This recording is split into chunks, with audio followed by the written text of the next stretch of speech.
Hello दोस्तों, आपका स्वागत है अपने यूट्यूब चैनल पर।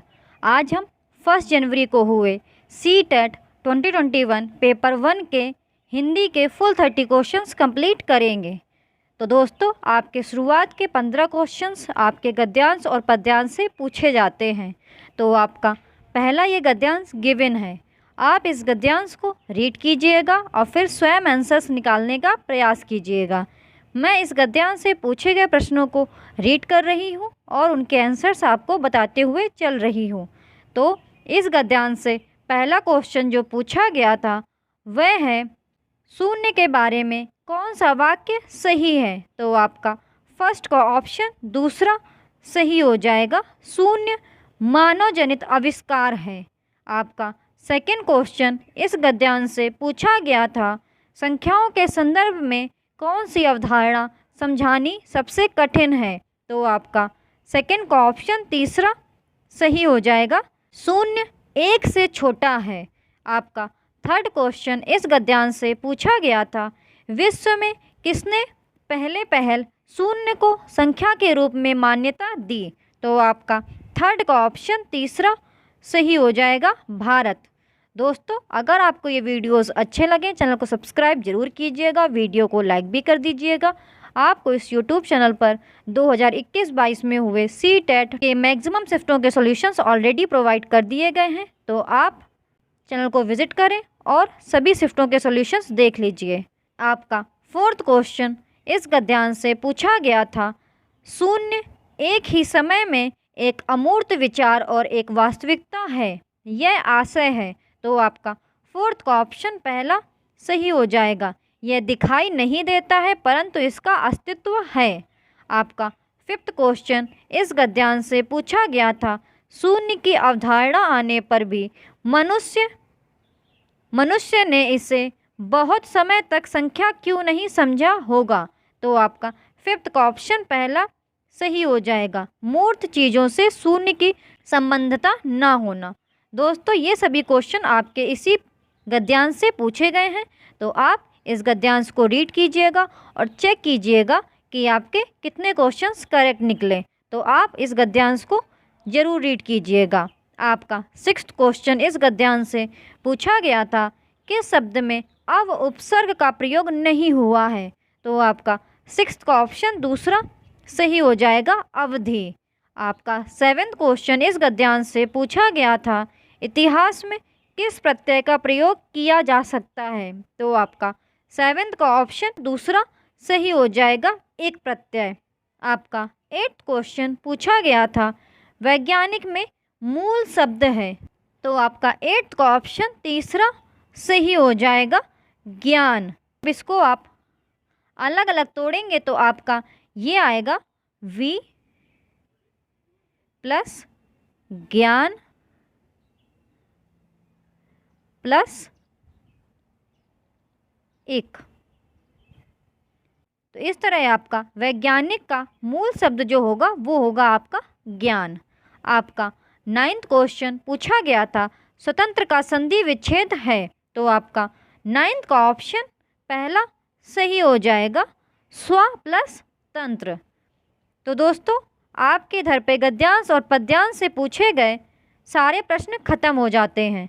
तो आप इस गद्यांश को रीड कीजिएगा और फिर चेक कीजिएगा कि आपके कितने आंसर्स करेक्ट निकले। अब आपका पद्यांश शुरू हो जाता है। तो आपका ये पद्यांश गिवन है, आप इस पद्यांश को आराम से रीड कीजिए और फिर स्वयं आंसर्स निकालने का प्रयास कीजिए। मैं इस पद्यांश से पूछे गए प्रश्नों को पढ़ रही हूँ और आपको सभी के आंसर्स बताते हुए चल रही हूँ। तो आपका इस पद्यांश से जो पहला क्वेश्चन पूछा गया था वह है, इस पद्यांश में मुख्यतः किसकी बात की गई है? तो आपका 10th का ऑप्शन तीसरा सही हो जाएगा, धरती की। आपका 11th क्वेश्चन इस पद्यांश से पूछा गया था, धरती पर आने वाले संकटों के लिए उपयुक्त शब्द नहीं है। तो आपका 11th का ऑप्शन फोर्थ सही हो जाएगा, सिंधु। आपका 12th क्वेश्चन इस पद्यांश से पूछा गया था, धरती को कौन डुबोना चाहता है? तो आपका 12th का ऑप्शन पहला सही हो जाएगा, अत्यधिक वृष्टि। दोस्तों, ये सभी क्वेश्चन आपके इसी पद्यांश से पूछे गए हैं, तो आप पद्यांश को रीड कीजिएगा और फिर बताइएगा आपके कितने के आंसर्स करेक्ट निकले हैं। आपका 13th क्वेश्चन पूछा गया था, धरती अनमोल है भाव पद्यांश की किस पंक्ति से अभिव्यक्त हो रहा है। तो आपका 13th का ऑप्शन तीसरा सही हो जाएगा, मोल नहीं ले पाए इसको। आपका 14th क्वेश्चन पूछा गया था, सिंधु का पर्यायवाची शब्द नहीं है। तो आपका 14th का ऑप्शन फोर्थ सही हो जाएगा, जलद। आपका 15th क्वेश्चन पूछा गया था, निम्नलिखित में से भिन्न शब्द युग्म है। तो आपका 15th का ऑप्शन दूसरा सही हो जाएगा, भूचाल भूकंपों। तो दोस्तों यहाँ पर आपके गद्यांश और पद्यांश से पूछे गए सभी 15 प्रश्न खत्म हो जाते हैं। तो आप गद्यांश और पद्यांश को रीड कीजिए और फिर चेक कीजिए आपके कितने आंसर्स करेक्ट निकले और कमेंट सेक्शन में ज़रूर बताइएगा। आपका 16th क्वेश्चन पूछा गया था, यदि शिक्षक विद्यार्थियों को शब्दावली सीखने में मदद करना चाहते हैं तो निम्नलिखित में से कौन सा तरीका सबसे प्रभावशाली होगा। तो आपका 16th का ऑप्शन पहला सही हो जाएगा, कहानियों और चित्रों का प्रयोग। आपका 17th क्वेश्चन पूछा गया था, बहुभाषावाद शिक्षा का एक ऐसा संसाधन है जिसका उद्देश्य है।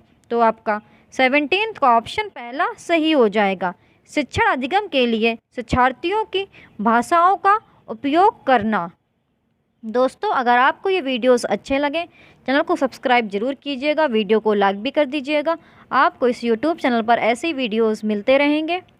आपका 18th क्वेश्चन पूछा गया था, किसी पाठक सामग्री से कोई विशिष्ट सूचना निकालने के लिए उद्देश्य से उस पाठ्य सामग्री के किसी अंश को बारीकी और गहनता के साथ पढ़ने का कौशल कौन सा अवबोधन कहलाता है। तो आपका 18th का ऑप्शन पहला सही हो जाएगा, अनुमानिक। आपका 19th क्वेश्चन पूछा गया था, बहुबुद्धि के सिद्धांत के संदर्भों में निम्नलिखित में से कौन सी बुद्धि भाषा से संबंधित है। तो आपका 19th का ऑप्शन दूसरा सही हो जाएगा, भाषाई मौखिक बुद्धि। आपका 20th क्वेश्चन पूछा गया था, इनमें से कौन से बहुभाषावाद के लाभ हो सकते हैं। तो आपका 20th का ऑप्शन फोर्थ सही हो जाएगा, फर्स्ट, सेकंड और फोर्थ। समृद्ध शब्दावली और प्रभावशाली भाषण, अन्य संस्कृतियों के प्रति सहिष्णुता और सम्मान, पराभाषिक जागरूकता। आपका 21st क्वेश्चन पूछा गया था, वेगोत्स्की के अनुसार जब कोई बच्चा या बच्ची भाषा की मदद से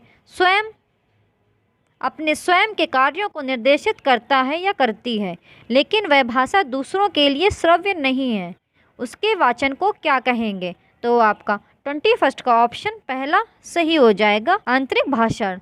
आपका 22nd क्वेश्चन पूछा गया था, भाषा विज्ञान की कौन सी शाखा संदर्भ में भाषा से जुड़ी हुई है। आपका 22nd का ऑप्शन पहला सही हो जाएगा, उपयोगिता विज्ञान। आपका 23rd क्वेश्चन पूछा गया था, शिशुओं में भाषा के विकास के संबंध में कथन आ और बा पर विचार करें। आपका कथन आ दिया गया था, शैशवावस्था से बच्चे की वाक नली एक वयस्क मानव की तुलना में जानवर की तरह अधिक होती है। कथन बा दिया गया था, 6 से 12 महीनों के दौरान एक बच्ची तरह तरह के बबलाना और दोहराव वाले बबलाना से संलग्न है। आपका 23rd का ऑप्शन तीसरा सही हो जाएगा, आ और बा दोनों ही सही हैं। आपका 24th क्वेश्चन पूछा गया था, एक बोली मानक बोली का दर्जा पाने के लिए निम्नलिखित चरणों से गुजरती है। तो आपका 24th का ऑप्शन पहला सही हो जाएगा, चयन, संहिताकरण, उद्देश्य का निर्धारण। आपका 25th क्वेश्चन पूछा गया था, बोली के संबंध में कथन आ और बा पर विचार करें। कथन आ, किसी देश के एक हिस्से में बोली जाने वाली विविध भाषाओं में से एक प्रकार जो क्षेत्रीय बोली के रूप में जानी जाती है। कथन बा, एक समान शैक्षिक पृष्ठभूमि वाले लोगों द्वारा विविध प्रकार की उपयोग की जाने वाली भाषा में से एक प्रकार की बोली के रूप में जानी जाती है। तो आपका 25th का ऑप्शन पहला सही हो जाएगा, आ सही है लेकिन बा गलत है, अर्थात किसी देश के एक हिस्से में बोली जाने वाली विविध भाषाओं में से एक प्रकार जो क्षेत्रीय बोली के रूप में जानी जाती है। तो आपका कथन आ सही हो जाएगा, इसलिए आपका ऑप्शन पहला सही हो गया, कि आ सही है, बा गलत है। आपका 26 क्वेश्चन पूछा गया था पत्नी से, जल्दी करो हमें देर हो जाएगी। सहकर्मी से, जाने का समय हो गया है, हमें बैठक के लिए देर हो जाएगी।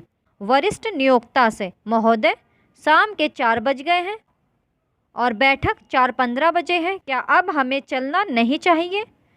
भाषण में इस विभिन्नता को किस रूप में जाना जाता है? तो आपका 26 का ऑप्शन तीसरा सही हो जाएगा, रजिस्टर। आपका 27 क्वेश्चन पूछा गया था समूह वाद विवाद में भाग लेने के लिए ये भाषा शिक्षक एक शर्त रखता है कि समूह में 4 विद्यार्थी कनिष्ठ वर्ग से तथा 1 विद्यार्थी वरिष्ठ वर्ग से होना चाहिए, जो आवश्यकता पड़ने पर कनिष्ठों की सहायता कर सके। समूह निर्माण का यह विचार किसके सिद्धांत पर आधारित है? तो आपका 27 का सेकंड ऑप्शन सही हो जाएगा, विगोत्स्की का सिद्धांत। आपका 28 क्वेश्चन पूछा गया था समूह प्रस्तुति के दौरान यदि किसी विद्यार्थी के द्वारा अनुचित व्यवहार प्रदर्शित किया जाता है, तब एक अध्यापक होने के नाते आप क्या करना चाहेंगे? तो आपका 28 का ऑप्शन दूसरा सही हो जाएगा, उससे बात करेंगे। आपका 29 क्वेश्चन पूछा गया था मान्यताओं का वह समूह जो इस बात की व्याख्या करता है कि भाषा संरचनाओं या नियमों का समूह है, किस रूप में जाना जाता है? तो आपका 29 का ऑप्शन तीसरा सही हो जाएगा, संरचनात्मक उपागम। दोस्तों, अगर आपको ये वीडियोस अच्छे लगे तो इस YouTube चैनल को सब्सक्राइब जरूर कीजिएगा, वीडियो को लाइक भी कर दीजिएगा। आपको इस YouTube चैनल पर ऐसे वीडियोस मिलते रहेंगे। आपका 30 क्वेश्चन पूछा गया था संप्रेषणात्मक भाषा शिक्षण के संबंध में कथन आ और बा पर विचार करें। आपका कथन आ दिया गया था शिक्षक की भूमिका सामान्यतः वाचन के लिए मॉडल होने की बजाय एक संसाधक या मॉनिटर की है। कथन बा दिया गया था शिक्षार्थियों को सीखने के व्यक्तिवादी उपागम के आधार पर कक्षा की गतिविधियों में भाग लेना पड़ता है। तो आपका 30 का ऑप्शन पहला सही हो जाएगा, आ सही है और बा गलत है। तो दोस्तों, आज हम लोगों ने 1 जनवरी को हुए CTET 2021 पेपर 1 के फुल 30 क्वेश्चन हिंदी के कंप्लीट कर लिए हैं। दोस्तों, अगर आपको ये वीडियोस अच्छे लगे चैनल को सब्सक्राइब जरूर कीजिएगा, वीडियो को लाइक भी कर दीजिएगा। आपको इस YouTube चैनल पर ऐसी वीडियोस मिलते रहेंगे और कमेंट सेक्शन में ज़रूर बताइएगा कि आपके 30 में से कितने क्वेश्चंस करेक्ट निकले। और वीडियो अच्छा लगे तो लाइक ज़रूर कर दीजिएगा, इससे मुझे भी अच्छा लगेगा कि आप मेरे वर्क को एडमायर कर रहे हो। तो please subscribe YouTube channel and video को लाइक भी कर दीजिएगा। Thank you for watching the videos. आपको ऐसे ही वीडियोज़ मिलते रहेंगे।